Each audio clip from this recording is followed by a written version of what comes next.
आप सभी को जय श्री राम। तो आज मैं आप सबके सामने एक दो क्रिमिनल केस है जो दो एक एज वी ऑल नो कि सियालदा कोर्ट में जो आरजे कर की जो डॉक्टर थी 31 ईयर ओल्ड डॉक्टर जिनका मैं नाम नहीं लूंगा obviously she was a rape victim जिनका मर्डर भी हुआ। तो उनके केस पे जो सियालदा कोर्ट ने जो जजमेंट दिया एक वो और उसके बाद कैसे उसको पॉलिटिकली यूज किया जा रहा है बाय टीएमसी मतलब टीएमसी ने ममता दीदी ने उसको कैसे गूगली फेंकने के लिए यूज किया एक पहला वो। दूसरा तिरुवनंतपुरम कोर्ट में केरला में एक 24 साल की लड़की है ग्रीष्मा जिसको डेथ पेनल्टी दिया गया। ये दो क्रिमिनल केस के बारे में मैं आज सबके सामने डिस्कस करूंगा, दोनों का एनालिसिस करूंगा और दोनों का कंपैरेटिव एनालिसिस करूंगा कि दोनों में क्या क्या फैक्टर है। तो आप सब ने थोड़ी देर पहले देखा होगा मैंने एक स्टेटस डाला, मैंने यही दो क्रिमिनल केस का इसमें उसको मेंशन करके आपने देखा होगा कि मैंने उस पे लिखा है और दो वर्ड यूज किया है, रेयरेस्ट ऑफ द रेयर जो कि एक डॉक्ट्रिन भी होता है और दूसरा है रिपीटेड ऑफेंडर होने की वजह से जो डेथ पेनल्टी दिया गया केरला वाले केस में वो। तो पहले बात करते हैं संजय रॉय वाले केस में, आरजे कर हॉस्पिटल वाले केस में। तो इसका मैं पहले थोड़ा सा फैक्ट बता देता हूँ कि आई होप आप सबको इस केस का फैक्ट याद होगा।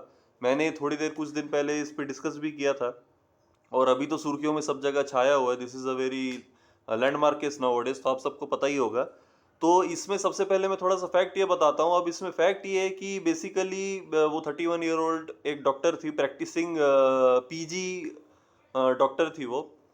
अब उनका मैं नाम नहीं लूंगा। और जो कन्विक्ट है वो कन्विक्ट का ऐसा है कि वो जब जिस रात वो हॉस्पिटल में गया रेप एंड मर्डर करने, तो जब वो हॉस्पिटल में गया तो हॉस्पिटल उसका जो उसके मेडिकल टेस्ट ये पता चला है, उसने इन्वेस्टिगेशन में जब उसने पुलिस को स्टेटमेंट दिया, जब उसकी उससे क्वेश्चनिंग किया गया तो उसने ये सब फैक्ट्स रिवील किया कि वो वहाँ before reaching R G Kar hospital and before he raped and murdered that nurse, before that he went to brothel, वो टू ब्रोथल में गया था, रेड लाइट एरिया। आप सब मतलब वो term I hope you all can link find a link, मैं किस टर्म में वो बोल रहा हूँ।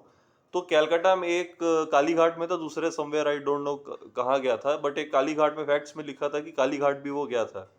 तो बिफोर वो he reach hospital and he raped the nurse 31 year old doctor and he murdered हर।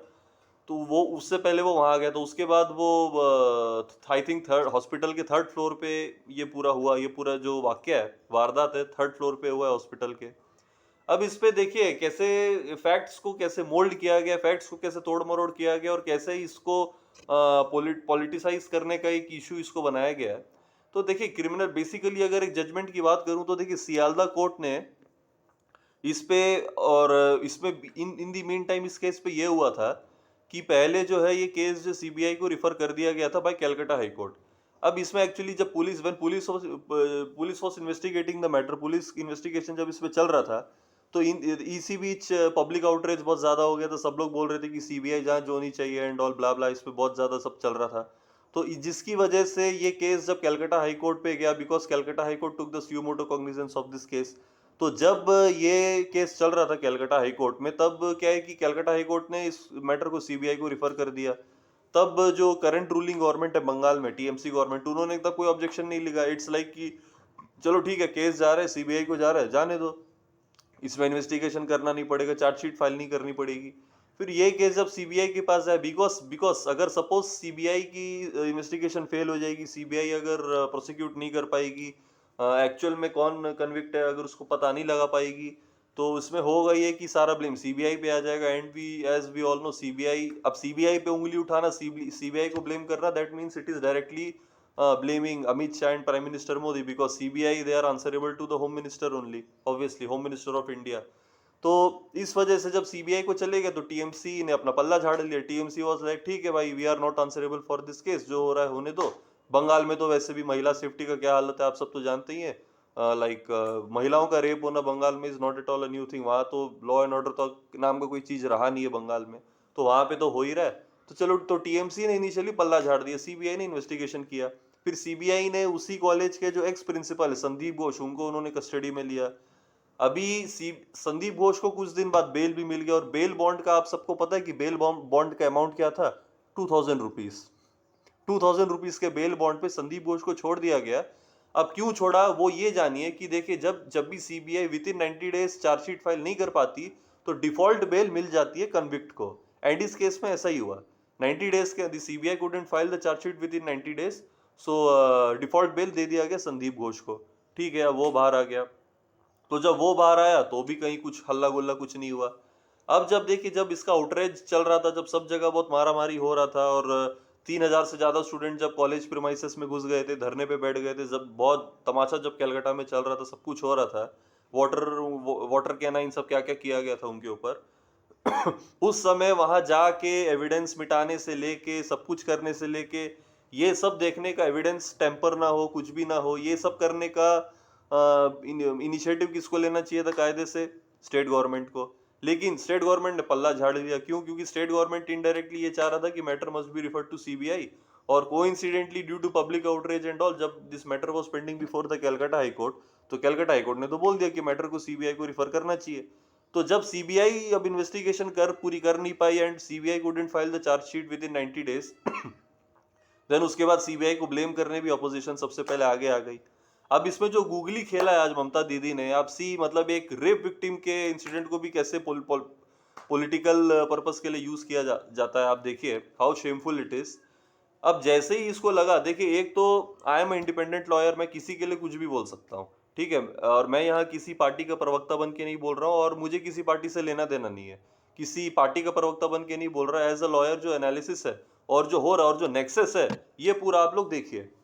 और जैसे ही इस पे फिर सियालदा कोर्ट ने फिर ये जजमेंट दिया कि ड्यू टू इसमें rarest of the rare proof नहीं कर पाया, because since prosecution can not prove the rarest of the rare thing, so that is why death penalty can not be given to Sanjay Roy, इसलिए life imprisonment मिल गया, आजीवन कारावास दे दिया गया इस पे। और कलकत्ता हाई कोर्ट को जैसे ही फिर आई मीन सॉरी, जैसे ही TMC government, current ruling government Bengal government को जैसे ही लगा कि this is the right time to take the advantage of it, तुरंत कलकत्ता हाई कोर्ट ने इनफैक्ट आज ही मेंशन कर दिया, सॉरी बंगाल गवर्नमेंट ने मेंशन कर दिया before Calcutta high court this matter को, इसको अपील किया, ये कि सियालदा कोर्ट के ऑर्डर को अपील किया, ये बोल के कि ये इस पे लाइफ इम्प्रिजनमेंट नहीं, डेथ पेनल्टी देना चाहिए, ये रेयरेस्ट ऑफ द रेयर के अंडर आता है, that's why the death penalty must be given to Sanjay Roy. मतलब पहले जो गवर्नमेंट इनिशिएटिव नहीं ले रही थी, उन्होंने कुछ भी ना इन्वेस्टिगेशन में कोऑपरेट किया, ना सीबीआई के साथ कोऑपरेट किया, अपनी तरफ से सब पूरा केस जो है वो सीबीआई के नाम कर दिया, कोई हो हल्ला नहीं, कुछ नहीं, कुछ भी नहीं हुआ, जब ऐसे एक्ट किया as if they are not answerable for this case. अब वही गवर्नमेंट जब सियालदा कोर्ट ने अपना ऑर्डर दे दिया और बोल दिया कि death penalty can not be given to Sanjay Roy, life imprisonment can be given, तो तुरंत the current ruling government mentioned before the high court by saying that death penalty must be given to Sanjay Roy because whatever Sanjay Roy has done that comes under the purview of doctrine rarest of the rare. So this is the thing. तो एक तो ये हो गया। So we all can see कि जो हमारी बहन जो व्हेन शी इज नो मोर, जिनका मैं नाम नहीं लूंगा, rape victim, what kind of justice she is getting, आप सब देख सकते हैं। ये हो गया पहला केस, फैक्ट्स के साथ मैंने थोड़ा आप लोगों को बताया। अब जो दूसरा केस है, अब देखिए ये केस में आप लोगों को लग रहा होगा कि एक केस में जहां Sanjay Roy being a male and being a brutal rapist and murderer, जब उसको डेथ पेनल्टी नहीं दिया गया, तो दूसरा केस केरला में 24 ईयर यंग ग्रीष्मा जिसका नाम है, उसको डेथ पेनल्टी क्यों दिया गया? अब देखिए, ग्रीष्मा जो केरला तिरुवनंत कोर्ट ने जो ऑर्डर दिया है, उसमें उसका छोटा सा फैक्ट ऐसा है कि she was a repeat offender, बार बार वो वही क्राइम कर रही थी, बिकॉज इसके पहले भी उसने अपने बॉयफ्रेंड को मर्डर करने का प्लान किया था, खाने में जहर मिलाया था। और जब when she got arrested and जब trial, when she was undergoing trial, जब वो अंडर ट्रायल प्रिजनर थी, और जब प्रोबेबली शायद बेल पे जब बाहर आई थी, तो उसने सुसाइड अटेम्प्ट करके, प्रोबेबली उसने सुसाइड अटेम्प्ट किया भी था, सुसाइड अटेम्प्ट करके उसने ट्रायल को पूरा हैम्पर करने का पूरा उसने ट्राई किया, ट्रायल पूरा उसने स्पॉइल किया, करने का पूरी तरफ से ट्राई किया, this is the first thing. फिर वापस जैसे ही उसको अपॉर्चुनिटी मिला, उसने एक स्पेशल किस्म का एक पॉइजन उसने अपने बॉयफ्रेंड को दिया, जिसकी वजह से तुरंत उसका बॉयफ्रेंड नहीं मरा, immediately he couldn't died, slowly and steadily एक एक body organ stopped working and during the treatment he passed away. तो ये जब, बट ये पोस्टमार्टम में रिवील हो गया कि स्लोली एंड स्टेडीली उसको पॉइजन दिया जा रहा था, और इन्वेस्टिगेशन से ये पता चल गया कि ये पॉइजन जो है उसकी जो गर्लफ्रेंड है ग्रीष्मा, जिसको डेथ पेनल्टी दिया गया बाय तिरुवनंतपुरम कोर्ट, उन्होंने दिया, 24 ईयर। नाउ इस केस में मैंने भी जो अपने स्टेटस में यूज किया word, that is repeat offender.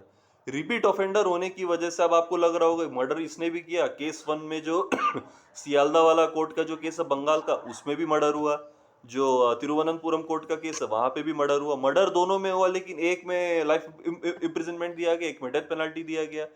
तो जो डेथ पेनल्टी दिया गया केरला, इसमें basic element was repeat offender. वो बार बार ही अटेम्प्ट कर रही थी, बार बार शी वाज वो अटेम्प्ट टू मर्डर कर रही थी, और अटेम्प्ट टू सुसाइड भी जो कि एक क्राइम है, तो वो भी उसने किया। फिर again she committed crime, and this time knowingly with like malafide intention, उसने बॉयफ्रेंड के खाने में जूस में जहर मिला के उसने अपने बॉयफ्रेंड को मारा। तो इस तो due to the factor of repeat offender she was given death penalty. Quite possible कि now she will appeal the order that इस मर्डर के लिए ये जो क्राइम दिया गया, the nature of the punishment is very brutal, she might appeal before the Kerala high court. Let's see what happens. Appeal कर सकती, शी माइट नॉट, जो भी उसका है। Doors of the judiciary are always open for everyone. तो let's see वो क्या करती है। बट जो मेन एलिमेंट है कि कैसे इस केस में, कैसे दोनों केस को मैंने डिफरेंशिएट किया, एक में ब्रूटैलिटी था, बट फिर भी rarest of the rare proof नहीं हो पाया, इस वजह से डेथ पेनल्टी नहीं दिया गया। दूसरे केस में रिपीट ऑफेंडर होने की वजह से that came under the purview of rarest of the rare doctrine, and due to being a repeated offender she got the punishment of death penalty. So I hope कि आप लोगों को बहुत ही ईजी भाषा में मैंने एक्सप्लेन किया है ये दोनों में डिफरेंस, दोनों क्रिमिनल केसेस का analysis in a very simple words. I hope मैंने आप सबके सामने किया है, एंड आप सबके कमेंट्स, आप सबके feedback are always open. So that's all. आप सभी को जय श्री राम।